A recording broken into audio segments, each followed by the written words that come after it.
तो अभी रिसेंटली मैंने एक वीडियो देखा शोभित सर का, और मुझे ऐसा लगा उस वीडियो को देखने के बाद कि शायद जेई टीचर्स को बहुत कुछ उस वीडियो से सीखना चाहिए। मैं पहले आपको बता दूं कि इस वीडियो में हम उस शोभित सर के वीडियो के बारे में बात करेंगे कि कैसे उस वीडियो ने मुझे अफेक्ट किया, और फिर ऑफ कोर्स उस वीडियो से रिलेटेड एक जेई का फंडा भी सीखेंगे जो आप लोगों के लिए बहुत हेल्पफुल होगा। तो वीडियो को एंड तक देखिएगा, और उसमें एक क्वेश्चन भी करेंगे जो आई थिंक शायद मैंने किसी टेस्ट सीरीज या ब्लैक बुक से निकाला होगा। वो क्वेश्चन भी बहुत प्यारा है। तो सबसे पहले आप ये क्लिप देखिए जिस वीडियो ने मुझे काफी सोचने पर मजबूर किया। क्लिप आपके सामने है। ये क्वेश्चन ना अपने किसी और दोस्त से पूछ लेना जो नेक्स्ट टॉपर से नहीं पढ़ता। अपने किसी और दोस्त से पूछ लेना जो नेक्स्ट टॉपर से नहीं पढ़ता। उससे कहना tan theta plus cot theta दिया है, tan की पावर 7 थीटा प्लस cot की पावर 7 थीटा निकाल के दिखा। पहले तो वो क्वेश्चन देख के डर जाएगा कि पावर 7 कैसे निकाले यार, क्यूब तो निकालना सीखा है, पावर 4 भी हमने कल वाली क्लास में सीखी थी, पावर 6 भी हमने सीख ली थी, पावर 7 कैसे निकालें। अब आप लोगों ने क्लिप देख ली होगी, और क्लिप बात कर रही है इस क्वेश्चन के बारे में कि tan x plus cot x 2 है, और आई थिंक शायद सर tan raised पर 7 प्लस cot raised पर 7x को निकालने की बात कर रहे हैं। And Fairlie straight forward technique है कि भाई tan x है और cot x उसका रेसिप्रोकल है, तो हमने tan x को लेट्स से t अज्यूम कर लिया, तो ये t हो गया, ये 1/t हो गया, तो t plus 1/t is equal to 2, that is given in the question. फिर एलसीएम वगैरह लिया क्रॉस मल्टीप्लाई करके, तो आई थिंक शायद ये t माइनस 1 का होल स्क्वायर इक्वल टू 0 आ जाता है, जिससे t इक्वल टू 1 आ जाता है।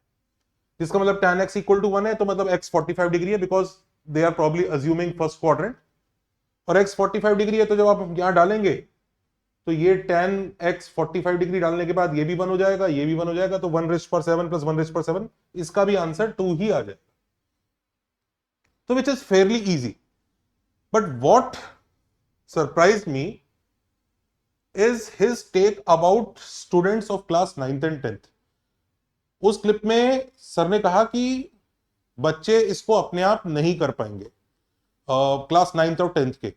अगर किसी बच्चे ने ये नहीं देखा हो तो शायद अपने आप वो tan x को t सब्स्टिट्यूट करके x को 45 डिग्री में भी ना निकाल पाए। And let me tell you,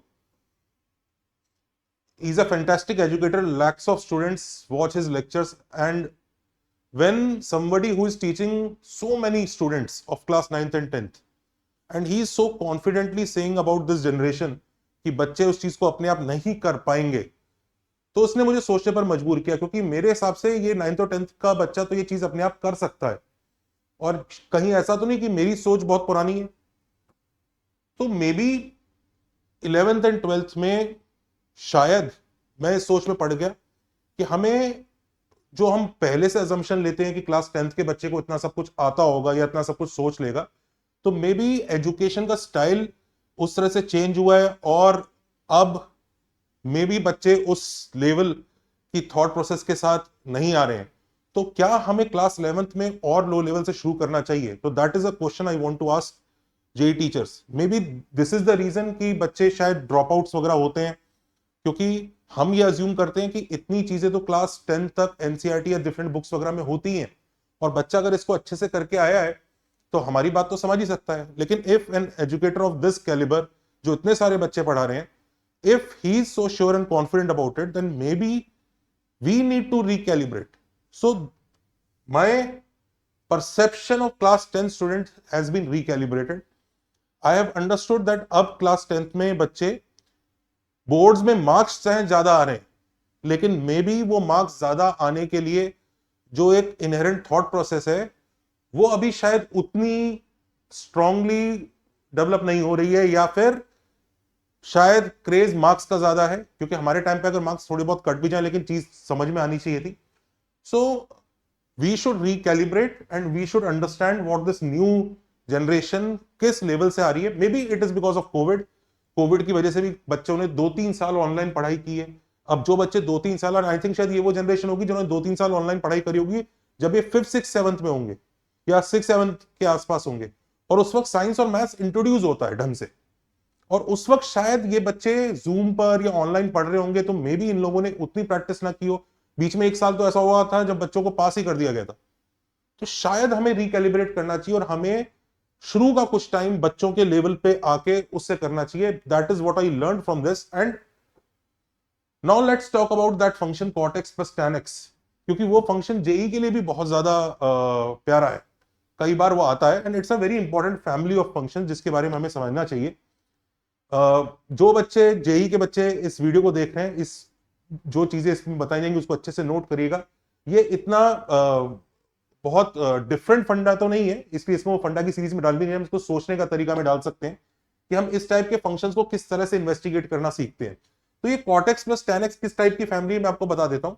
ये ऐसी फैमिली है जिसमें ट्रिग्नोमेट्रिक फंक्शन और उसके कॉम्प्लीमेंट्री को ऐड करते हैं जो एलिमेंट्री ट्रिग्नोमेट्रिक फंक्शंस है, जैसे sin x plus cos x या sin x minus cos x, cot x plus tan x और cot x minus tan x, sec x plus cosec x और sec x minus cosec x। तो इस तरह के 6 हैं और इनके ऊपर क्वेश्चंस आते हैं। आप अगर फंक्शंस, रेंज, डोमेन इस तरह के क्वेश्चंस करेंगे या फिर ट्रिगो इक्वेशंस के क्वेश्चंस करेंगे तो these do appear in the exam of JEE. अच्छा, इनके बारे में, इन दोनों के बारे में हम बहुत अच्छे से जानते हैं, इसका ग्राफ वगैरह भी बहुत अच्छे से जानते हैं, बच्चों को पता होता है √2 मल्टीप्लाई डिवाइड करके इसका ग्राफ वगैरह बन जाएगा, वो बात हमें समझ में आती है। पर इनके बारे में थोड़ा सा उतना पता नहीं होता है और इसके कुछ क्वेश्चंस कई बार अटक जाते हैं। कई बार कुछ लोग AMGM लगा के कुछ कुछ पार्ट इसका हैंडल कर लेते हैं। तो आज हम लोग इसके बारे में ना थोड़ा डिटेल में थोड़ा सा डिस्कस करेंगे। It is something simple but if you will see and एक थोड़ा सा आपको उसका फील आ जाएगा तो कभी अगर इसका क्वेश्चन आएगा तो आपको थोड़ी सी हेल्प हो जाएगी। तो लेट्स हैंडल दीज और हम इसके ग्राफ से शुरुआत करेंगे। इनफैक्ट ग्राफ ही बनाएंगे।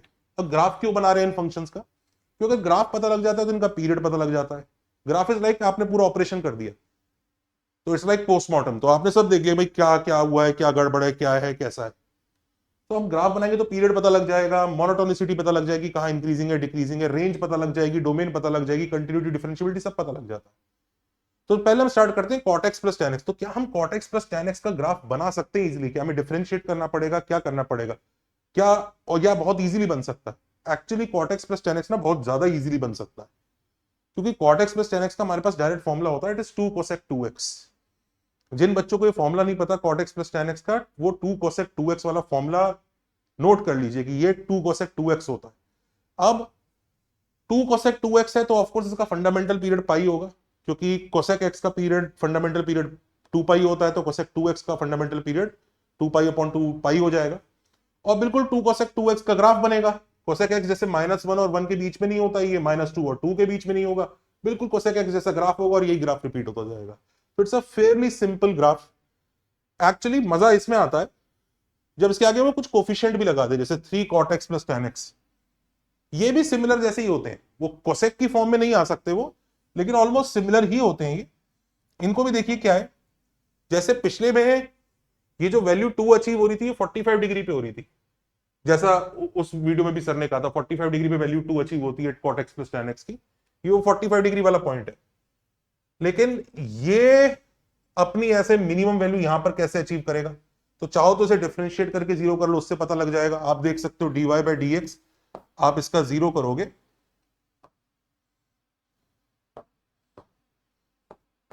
dy/dx आप इसका जीरो करोगे, उससे आपको मिल जाएगा, या फर्स्ट क्वाड्रेंट में दोनों पॉजिटिव है, AMGM लगा लोगे, जब ये दोनों इक्वल होंगे तो 3 cot x equal to tan x से भी आंसर आ सकता है। 3 cot x equal to tan x will give you tan square x equal to 3 tan x equal to √3। तो 60 डिग्री पे, तो 60 डिग्री पे अचीव करेगा। और 60 डिग्री पे वैल्यू कितनी आएगी? cot 60 degree will be 1/√3, this will be √3, तो 2√3। तो एक्चुअली ये 2√3,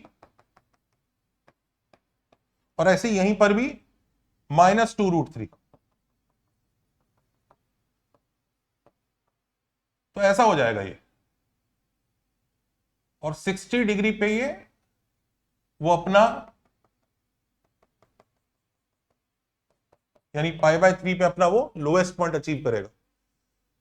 और यहां पर भी ये वाली जो वैल्यू है ना, ये 120 डिग्री पे अचीव होगी जब 2π/3 होगा। 2π/3 होगा तो ये -√3 होगा, ये भी -√3 आ जाएगा, 3 इंटू cot 2π/3। तो ये इस तरह का ग्राफ होगा यहां पे। अच्छा, आप बच्चे सोचेंगे कि आप इन दोनों को इंटरसेक्ट क्यों नहीं करा रहे? अब देखिए, इंटरसेक्ट क्यों नहीं करा रहे, इसका जवाब यह है कि इनको सॉल्व करा के देख लीजिए। मैं ये नहीं कह रहा कि ये इंटरसेक्ट करेंगे ही नहीं, आप इनको सॉल्व करके देख लीजिए कि क्या cot x plus tan x is equal to 3 cot x plus tan x कहीं इंटरसेक्ट करेंगे। तो tan x से tan x गया तो cot x इक्वल टू 0 आता है। cot x equal to 0 will give you let's say an angle pi by 2, पर pi by 2 original function की डोमेन में नहीं होगा क्योंकि ओरिजिनल में तो tan x भी है। तो इस वजह से ये दोनों इधर जो एग्जाम्पल मैंने लिए उधर तो इंटरसेक्ट नहीं कर रहे हैं। तो किसी और कॉम्बिनेशन में करेंगे नहीं करेंगे that you can try. cot x plus tan x is equal to 3 cot x plus 2 tan x, तो 2 cot x plus tan x is equal to 0। तो हाँ, इसके शायद हम सॉल्यूशन आ सकते हैं क्या 2 plus T square equal to 0। No, नहीं आ रहे। तो मतलब देख लीजिएगा किसी कॉम्बिनेशन में अगर आ रहे हैं कि नहीं आ रहे, that is something that you can check. तो ये ग्राफ cot x जैसे ही रहते हैं इसका। दूसरा इसी का ही भाई होता है cot x minus tan x, और उसका भी हमारे पास फॉर्मूला होता है 2 cot 2x होता है। जिसको ये नहीं पता कि cot x minus tan x भी 2 cot 2x होगा, उसको नोट कर सकता है। और हम 2 cot 2x का फॉर्मूला ग्राफ बना सकते हैं। 2 cot 2x का ग्राफ कैसे बनेगा भाई, cot x का ग्राफ आता है, cot x के ग्राफ को 2 से मल्टीप्लाई करना और x की जगह 2x है तो ग्राफ श्रिंक भी होगा। तो इसका फंडामेंटल पीरियड पाई बाय 2 हो जाएगा क्योंकि cot का फंडामेंटल पीरियड, cot x का फंडामेंटल पीरियड पाई होता है, तो ये cot 2x है तो फंडामेंटल पीरियड पाई बाय 2 होगा। तो 0 से पाई बाय 2 के बीच में इस तरह का ग्राफ होगा और यही रिपीट होता चला जाएगा। एक्चुअली ये जो 2 है ये इसको ज्यादा स्ट्रॉन्ग कर देगा। स्ट्रॉन्ग कर देगा मतलब कि जहां पर वैल्यू लेट से जो हाइट थी इसकी, वो हाइट और ज्यादा बढ़ जाएगी ये 2। तो उसका इफेक्ट इधर नजर नहीं आ रहा है, बट एटलीस्ट हमें समझ में आता है ऐसा गिरता हुआ ग्राफ है और ऐसे ही गिरता जाएगा आगे। तो जो भी वो एक इंटरवल है ना जहां पर ये कंटिन्यूअस है, उस इंटरवल में डिक्रीजिंग आ रहा है, जो कि वैसे दिखता नहीं है। अगर कोई पूछे हमसे between 0 to pi by 2 cot x minus tan x, तो हमें डिफरेंशिएट वगैरह करके देखना पड़ेगा, पर यहां डायरेक्टली दिख ही रहा है। पर ये दोनों फिर भी काफी इजी है, सिंपल है। 3 cot x minus tan x I give you as a homework, you can try, बना के देखिएगा कैसे बनेगा। सिमिलर इसके जैसा ही होगा। ऑफ कोर्स वो 2 cot 2x नहीं है, लेकिन इसके जैसा ग्राफ दिखेगा। जैसे फॉर एग्जांपल ये पाई बाय 4 पे 0 होता है, तो ये कहां 0 होगा, जब tan x की वैल्यू आई थिंक √3 होगी तब जब x 60 डिग्री होगा तब 0 होगा। तो ये √3 हो जाएगा, ये 1/, हाँ तो 60 डिग्री पे होगा, तो मतलब यहां कहीं 0 होगा। तो कैसा ग्राफ बनेगा that is homework for you, you can try. मजा इस वाले में आता है sec x plus cosec x में। ये सबसे अजीब है इन सब में, ये कैसे बनेगा। तो इसको जरा समझते हैं। तो पहली बात तो हमें इसका नेचर ये पता है हमें कि देखो फर्स्ट क्वाड्रेंट में दोनों पॉजिटिव होते हैं, तो फर्स्ट क्वाड्रेंट में ऊपर बनेगा नीचे नहीं बनेगा, तो नीचे वाला पार्ट हम डार्क कर देते हैं। सेकंड क्वाड्रेंट में ये नेगेटिव है ये पॉजिटिव है, तो कुछ कह नहीं सकते अभी। थर्ड क्वाड्रेंट में दोनों नेगेटिव है, तो थर्ड क्वाड्रेंट में ग्राफ इधर नहीं आएगा। फोर्थ क्वाड्रेंट में ये पॉजिटिव है ये नेगेटिव है, तो कह नहीं सकते। अच्छा दूसरा, फर्स्ट क्वाड्रेंट में दोनों पॉजिटिव है, और अगर सपोज करो मैं इसको डिफरेंशिएट करता हूं तो sec x का derivative sec x tan x, cosec x का cosec x cot x, और इसका डेरिवेटिव सपोज करो 0 करके देखते हैं, तो ये हो जाएगा sin by cos square minus cos square by cos by sin square, तो sin cube minus cos cube. तो कोई पूछे डेरिवेटिव कब 0 होगा, जब sin cube equal to cos cube होगा, यानी बेसिकली फर्स्ट क्वाड्रेंट में 45 डिग्री पे। तो इसीलिए मैंने 2√2 वाली लाइन बनाई है कि फर्स्ट क्वाड्रेंट में जहां 45 डिग्री अचीव होता है तो उधर वैल्यूज की √2 और √2 2√2 वैल्यू अचीव होगी। तो वो 2√2 वैल्यू जहां अचीव हो रही है यहां पर, वहां पर इसका स्लोप 0 है। और क्योंकि ये दोनों एसिम्प्टोट भी बनने, अभी एसिम्प्टोट क्यों बनने, 0 पे 0 प्लस 0 के जस्ट थोड़ा सा राइट में देखिएगा, ये तो चलिए 1 जितना होगा, लेकिन ये इंफिनिटी जा रहा होगा, तो 0 के इधर एसिम्प्टोट रहेगा, पाई बाय 2 के भी इधर पाई बाय 2 पे भी एसिम्प्टोट रहेगा, क्योंकि पाई बाय 2 पे ये इंफिनिटी टेंड कर रहा है, ये ठीक है 1 टेंड कर रहा होगा अलग बात है, लेकिन ये इंफिनिटी टेंड कर रहा है। तो ये देखिए फर्स्ट क्वाड्रेंट में ना ऐसा सा कुछ आएगा, इस तरह की चीज होगी। इनफैक्ट ये sin x equal to cos x third quadrant में भी अचीव होता है, सिर्फ पाई बाय 4 पे अचीव नहीं होगा, थर्ड क्वाड्रेंट में जब ये 5 पाई बाय 4 होता है वहां भी अचीव होता है, और वहां वैल्यू -2√2 आती है। तो आई थिंक शायद वहां ऐसा ग्राफ बनेगा,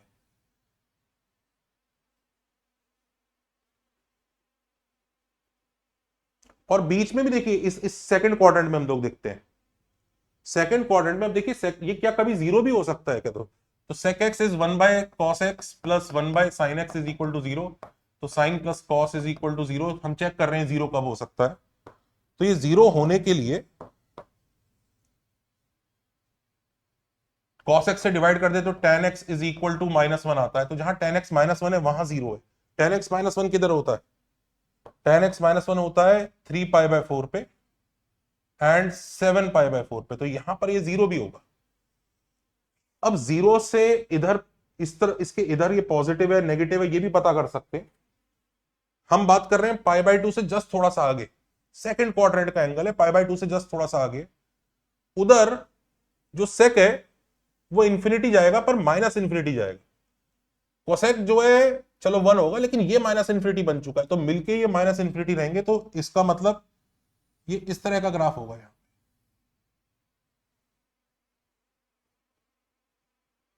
और 7 पाई बाय 4 पे वापस उधर जीरो हो रहा है, लेकिन लेट्स सी 2 पाई के आसपास क्या हो रहा है। 2 पाई से जस्ट पहले 360 से थोड़ा सा कम एंगल, ये पॉजिटिव होगा और ये 1 जितना होगा क्योंकि सेक है। ये इंफिनिटी जाएगा और नेगेटिव डायरेक्शन वाली इंफिनिटी जाएगा, तो मतलब ये यहां होगा। इस तरह का ग्राफ है और यही रिपीट होता चला जाएगा। मतलब काफी खूबसूरत सा ग्राफ है। ऐसे यू जैसा बनता है, फिर ये ऐसा आता है, फिर उल्टा यू बनता है, फिर ऐसा आता है, फिर वापस ये वाला यू बनेगा। तो बड़ा अच्छा सा ग्राफ बन रहा है, देख लीजिए इसको। थोड़ा और नीटली हमने इसको ड्रॉ कर रखा है ऑलरेडी, ये रहा। तो इसको नोट कर लीजिए, इसको बनाने में एग्जाम में भी मेहनत लग सकती है और इसके ऊपर क्वेश्चंस वगैरह मैंने प्रेजेंट देखे हैं। ऐसा नहीं कि आप बना नहीं पाएंगे, बस आज तो मैं आपको सिर्फ इसको फील दे रहा था कि भाई ये ग्राफ कैसे देखेंगे, क्योंकि सोचने का तरीका एपिसोड है। There is nothing new but this is something. अच्छा, sec x माइनस cosec x भी बनाया जा सकता है। वो कुछ नहीं है, वो it is sec of minus x plus cosec of minus x. यानी पिछला वाला जो ग्राफ है ना, उसी को अगर मैं y एक्सिस के अबाउट रिफ्लेक्ट कर दूं, भाई आपने पढ़ा ही होगा y equal to F X के ग्राफ को अगर हमें y equal to F of minus X का ग्राफ बनाना है तो y एक्सिस के अबाउट ग्राफ को ऐसे रोटेट कर देना है, इन्वर्ट कर देना है। तो इसी ग्राफ को एज इट इज ऐसे घुमा दूं मैं कि इधर वाला पार्ट इधर और इधर वाला पार्ट इधर आ जाए, तो आपका वो sec x माइनस cosec x का ग्राफ बन जाएगा। अब देखिए इसके ऊपर क्वेश्चंस भी बड़े मजेदार बन सकते हैं। जैसे ये वाला क्वेश्चन मैंने एक पैसेज देखा था कहीं पर कि हमें find the number of solutions बताना है इसका, कि sec x plus cosec x is equal to a, और वो किसके बीच में बताना है कि x बिलोंग्स टू ये है कि x इसके बीच में है, पर उसने a की वैल्यू नहीं दी है, रादर a पर कंडीशंस दी है कि अगर मॉड a 2√2 है तो कितने सॉल्यूशंस होंगे इसके बीच में, मॉड a 2√2 से छोटा है तो कितने सॉल्यूशंस होंगे, और मॉड a 2√2 के से बड़ा है तो कितने सॉल्यूशंस होंगे। तो ये 3 क्वेश्चन मैं आपको होमवर्क के लिए देता हूं, होमवर्क में ट्राई कीजिएगा। ये कुछ बेसिक से ग्राफ है जिसमें फंक्शन प्लस उसका कॉम्प्लीमेंट्री चीज को ऐड करके या सब्ट्रैक्ट करके कुछ बनाते हैं। थोड़ा सा इसको समझ जाए, इसकी फील आ जाए, तो हम एग्जाम में जैसा सोच सकते हैं कि हाँ इनके ग्राफ इजीली पॉसिबल है और हमको ग्राफ की फॉर्म में सोचा जा सकता है। तो जिन बच्चों को समझ में आया, टेक केयर। एंड मैंने जरूर सीखा कि हम क्लास 10th के बाद अब जो बच्चे 11th में आ रहे हैं उनके लिए और ज्यादा बेसिक से और ज्यादा उससे कवर करेंगे। Take care and bye bye.